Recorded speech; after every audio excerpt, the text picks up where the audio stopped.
Good day or good evening, whatever applies to you. I'm your host, Dick Fisher, and with me today is my co-host, Ken Miller. In the first episode of our series, we discussed Big Bang cosmology.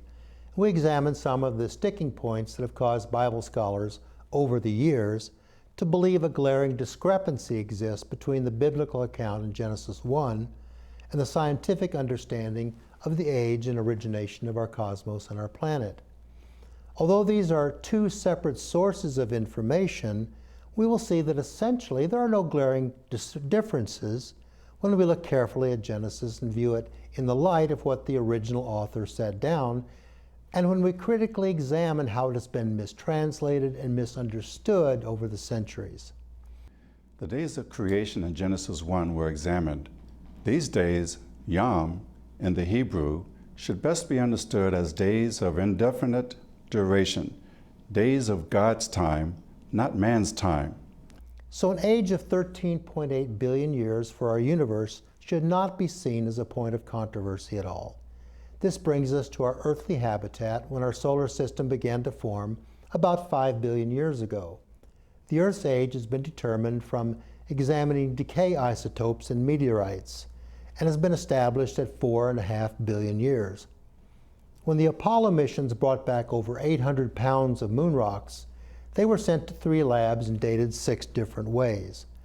Average readings ranged from 3.15 billion years to about 4.5 billion, as determined by measuring the amount of nuclear decay in radiometric elements, such as uranium, potassium, rubidium, etc.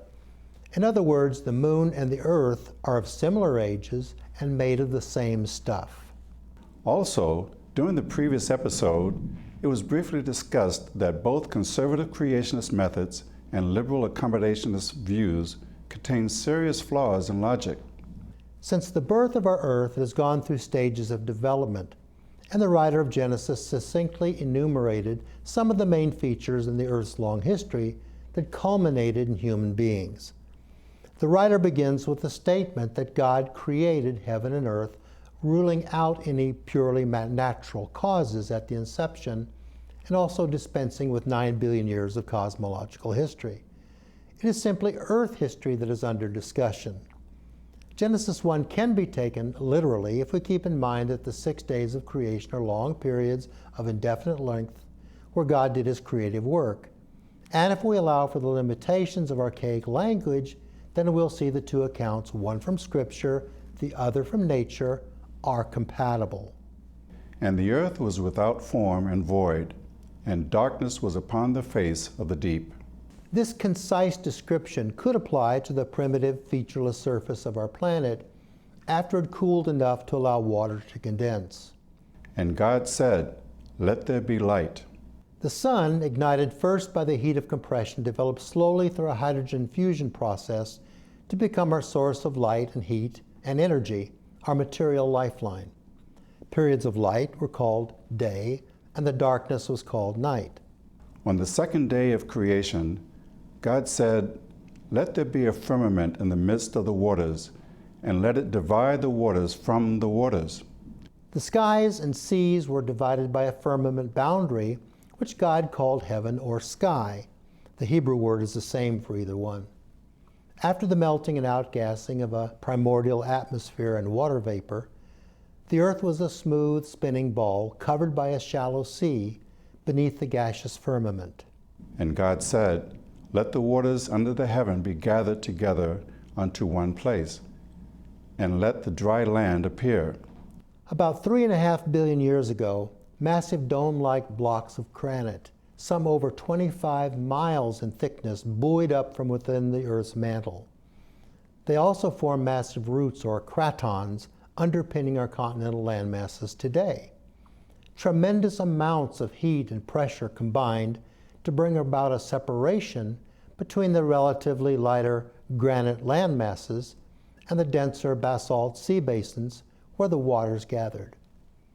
Around 2.5 billion years ago, the great vertical uplift came to an end, and the subtle lateral movement of plate tectonics took over to carry out the work of shaping the face of our planet.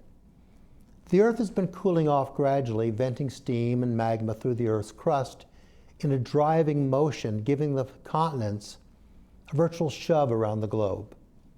The fossilized remains of dinosaurs and coal seams in Alaska and Antarctica testify to their once warm weather environment. Relief maps of the mid-Atlantic ridge between Europe and the Americas show the unmistakable stress of millions of years of internal pressure with the resultant seafloor spreading. According to geologists, about 200 million years ago, during the Permian period, all the Earth's great continents became joined together in a giant supercontinent they call Pangaea. And God called the dry land earth. Bacteria and blue-green algae got their start over 3 billion years ago. The importance of algae early in the Earth's history cannot be overemphasized. Through the process of photosynthesis, they give off oxygen, a necessary atmospheric ingredient for the more complicated life forms to follow. Trilobites, brachiopods, sponges, and creatures of wondrous description comprised the Cambrian explosion about 530 million years ago. Strange-looking colonial creatures called graptolites were prevalent and are part of the Stomachordata group, which stands midway between invertebrates and vertebrates. The first tantalizing hint at vertebrates appeared in the Ordovician period 500 million years ago. Life on land dates to the Upper Silurian period 435 million years ago. Plants emerged from the seas and began to colonize riverbanks and basins where some degree of nutritious soil was available. The first primitive fish with jawbones date to this period. Animal life to first venture on land included earthworms, gastropods, myriapods, and arthropods that include primitive scorpions and the precursors to insects that would be needed for pollination. On the third day, God said, "Let the earth bring forth grass, and herb yielding seed, and the fruit tree yielding fruit after his kind, whose seed is in itself upon the earth." Note that Genesis records land-based plant life on the third day before marine life on the fifth day. Well, what's going on here? Didn't marine life precede life on land? Well, the fossil record suggests it did, but consistently the Bible record and the fossil record use different start points. Life on land, according to nature's evidence, began about 400 million years ago. Ferns, club mosses, and horsetails appeared, which reproduced through spores, not seeds, and were confined to moist wetlands. The first plants with seeds dated to the Devonian period, about 395 million years ago. By 355 million years ago, trees 100 feet high or more dominated much of the Earth's lowlands. Conifers began to appear that are ancestral to pine and fir trees of today. The first blooming flowers began to color the landscape in the early Cretaceous, some 120 million years ago, and the earliest traces of grass date to the Upper Paleocene, about 62 million years ago. Well, here critics point to some seeming difficulties. Life in the ocean dates to even before the Cambrian period of 530 million years ago, and preceded life on land. Well, just as primitive sea creatures preceded modern fish, likewise, sea vegetation begat land vegetation, and all date initially to the same period, the Ordovician. The fossil record does indicate primitive land plants appeared before primitive fish, so it makes no difference whether we consider primitive life or more modern life forms. Genesis accords either way. But what about grass on the third day of creation? Well, critics charge that grasses did not emerge until after the dinosaurs became extinct. Well, how can 62 million-year-old grass predate the dinosaurs, for example? They came into existence over 200 million years ago.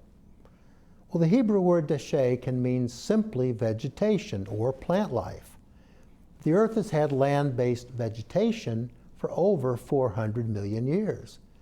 Modern fruit trees, critics point out, certainly were not in existence before fish, But these verses say nothing about modern fruit trees. In English, fruit trees bear edible fruit, apples, pears, cherries, and so forth.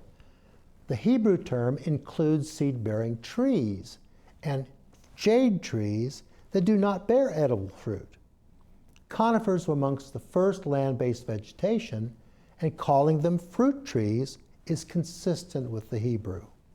On day 4, God said, "Let there be lights in the firmament of the heaven to divide the day from the night, and let them be for signs and for seasons and for days and years." And God made 2 great lights, the greater light to rule the day, and the lesser light to rule the night. He made the stars also, and God set them in the firmament of the heaven to give light upon the earth. The sun didn't come till day 4. You know why I think God left the sun till day 4? Maybe it's because down through the ages, pagan cultures worship the sun. And they say the sun gave birth to life. Even evolution basically says that, if you think about it. And maybe God left the sun till day 4 to show he could create the earth and sustain it, and the sun was to be the light holder from that time onward on day 4. Some Bible scholars put a strain on these passages, maintaining the sun, moon, and stars were created on the 4th day. Well, this is unwarranted. The emphasis in this verse is on the purpose for the heavenly bodies, not their coming into existence. If we take the heaven from Genesis 1:1, when God created heaven and earth, to include the visible universe, or cosmos, then it would incorporate the sun, moon, and stars. Even if we just take the heavens to mean sky, it would be strangely black without sunlight, moonlight, and starlight. The Expositor's Bible Commentary reasons this way. So the starting point of an understanding of verses 14 and 18 is the view that the whole of the universe, including the sun, moon, and stars, was created in the beginning, and thus not on the 4th day. In the creation account, the Hebrew word bara means create, and always emanates from God.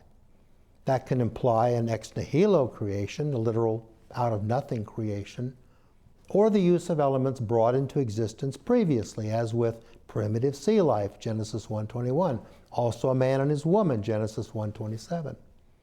The word made used in the verse in question is the Hebrew asa, a more general term, and may mean appoint or accomplish in this verse. The Greek Septuagint avoids confusion. God indeed made the 2 great luminaries, the greater luminary for the regulations of the day, and the lesser luminary with the stars for the regulations of the night. Thus, on the 1st day, God created the sun, moon, and stars along with the earth, and on the 4th day, God appointed the sun to govern the day and commissioned the moon and stars to rule the night. In other words, God appointed the heavenly bodies on the 4th day to function as timekeepers for the sighted creatures who come along on day 5 and 6. Isn't it true that some scholars consider the days to be sequential, day 1, day 2, day 3, and so on, while others prefer a framework idea where days 1, 3, and 5 align with 2, 4, and 6? Yes. The framework view has a number of followers, and they differ a little on nomenclature. But in general, some posit that the odd-numbered days are days of forming, and the even-numbered days are days of filling. And there are variations on the theme. One author lines up the days of creation such that the 1st day, when God separated the light from the darkness, it sets up a precondition for the 4th day, when God created the sun, moon, and stars. God created the sea from the sky on the 3rd day of creation, which lines up with the 5th day, when God created sea creatures and birds. The 3rd day saw the separation of land from the sea and the creation of plant life, and supposedly this aligns with the creation of animals and humans on the 6th day.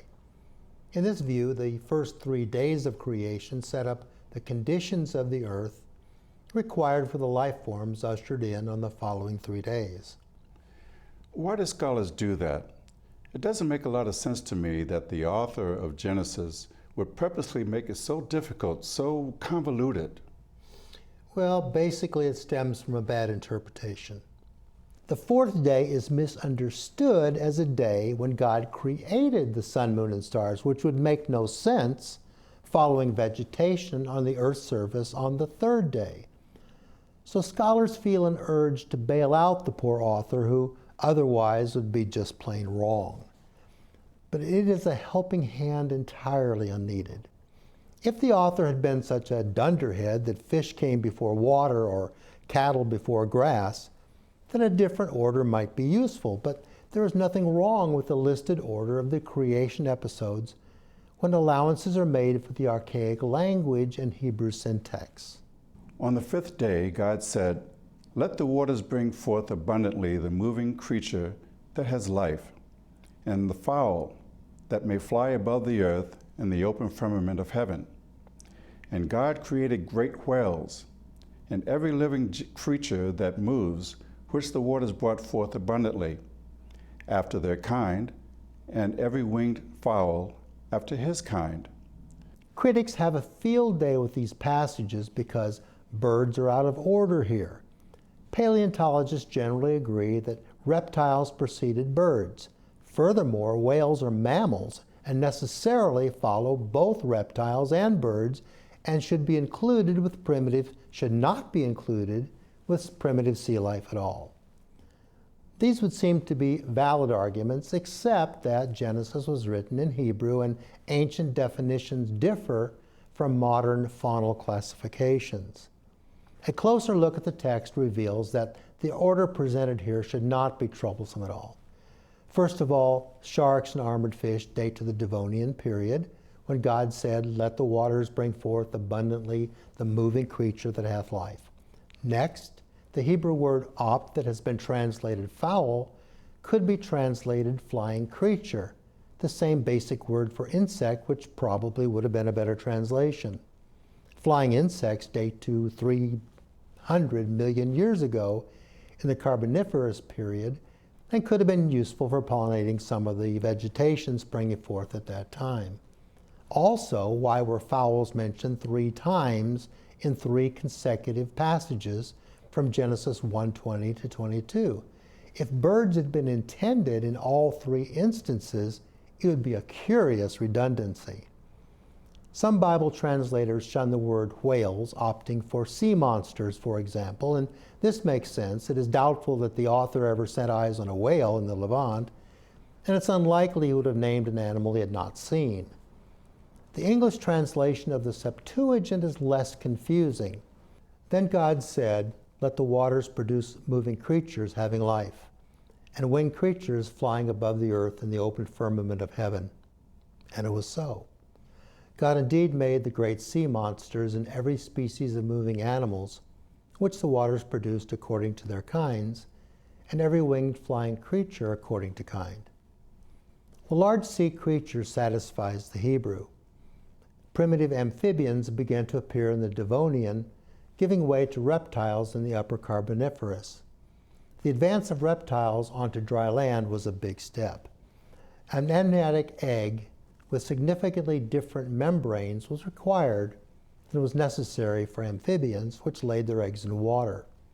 Equipped with a horny or scaly epidermis along with a sturdier set of legs, the first reptiles ventured forth on land.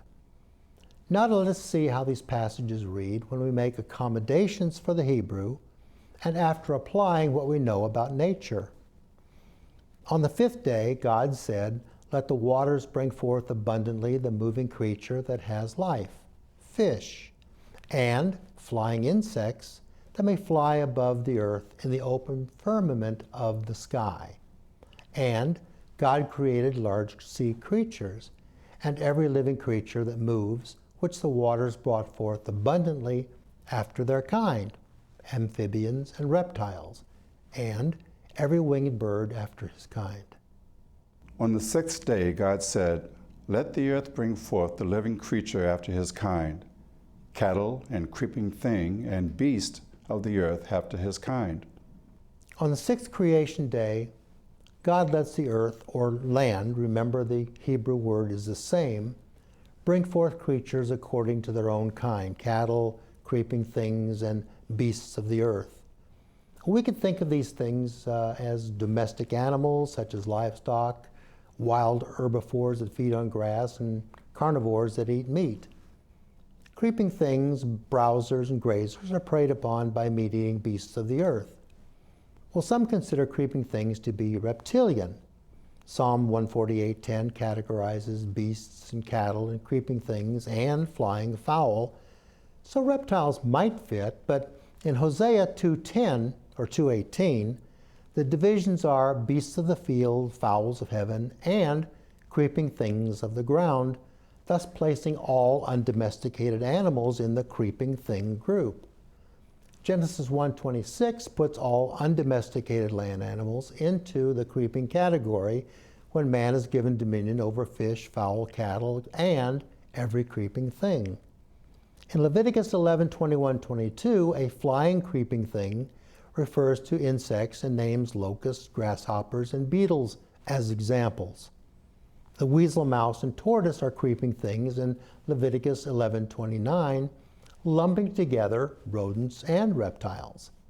In Genesis 8:19, we encounter every beast, every creeping thing, every fowl, and whatsoever creeps upon the earth, implying two separate categories of creepers. So there are no neat, totally consistent categories here. For example, with reptiles preceding birds on the fifth day in Genesis 1:21, there is no need for reptiles on the sixth day in Genesis 1:24. What is important is that God said, "Let the waters bring forth, and let the land bring forth," implying secondary causes. God doesn't need to create each kind in separate acts of special creation. One species can derive from another, more primitive species through time, as the fossil record indicates, without contradiction from the Genesis narrative. And God said, "Let us make man in our image." The term "in our image" could apply to Adam specifically, as Adam was God's representative on earth rather than to generic humanity, and the Hebrew word Adam also means Adam, a specific individual. So it could have been translated, "Let us make Adam in our image." Nevertheless, Homo sapiens, as creation's pinnacle from our perspective, is among the last primate species to appear on earth. And the us in this verse could infer the Trinity or apply to the heavenly host. And God saw everything that he had made, and behold, it was very good. Thus a blessing was conferred upon the earth's resources, the life cycle, and the food chain. Everything in nature, man included, was very good. Here's a question that I believe many of our viewers have in their minds. Is mankind to be considered a special creation, or are we connected to the phyletic tree of life through a common ancestry? Well, that is a burning question, isn't it? If we turn to our biology books, we can get some answers from nature's point of view. Let's look at some of the categories of life, starting with the most basic of categories. We're part of the animal kingdom versus the kingdom of plants, even though there are certain genes that are common to both. If we look at the various categories of animal life, we can see the various kinds that belong in the same groups. Eukaryotes are organisms whose cells contain a nucleus and other structures enclosed within membranes.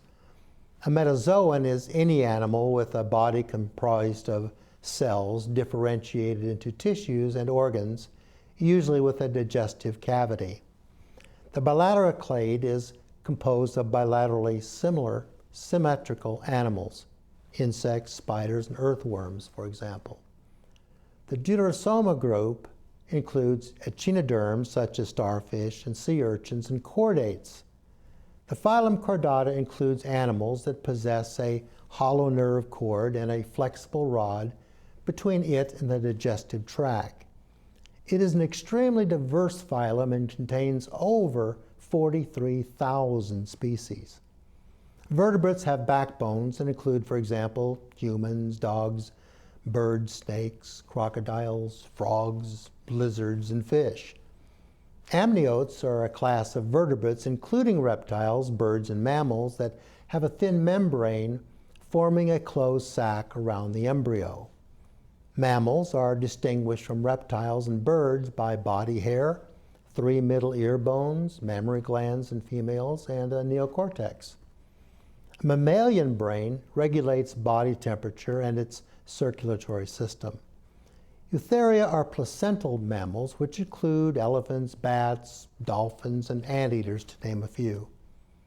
Primates arose from ancestors that lived in the trees of tropical forests.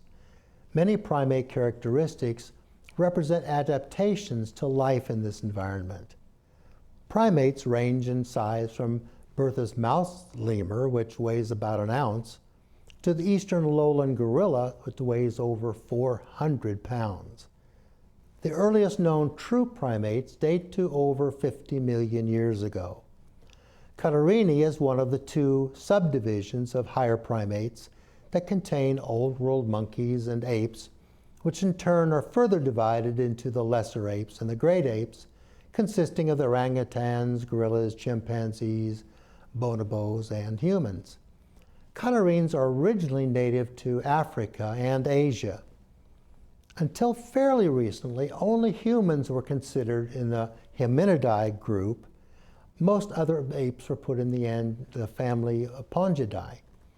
Evidence linking humans to gorillas and chimps has grown so dramatically it now is most common to put chimps, gorillas, and humans into a common clade of closely related species. Phylogenetically, orangutans are less close, and gibbons are considered a distant branch. Here are some more hominidae, and this is our human family.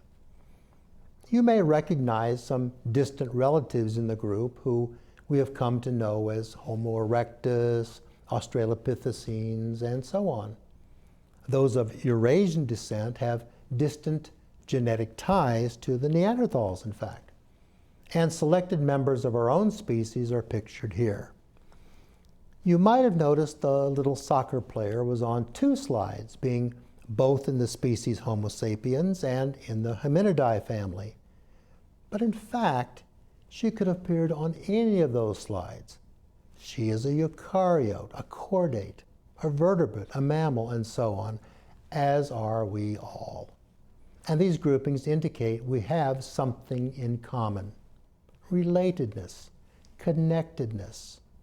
We share common ancestors. In the next episode, we'll begin to tackle Genesis 2, and thank you for watching.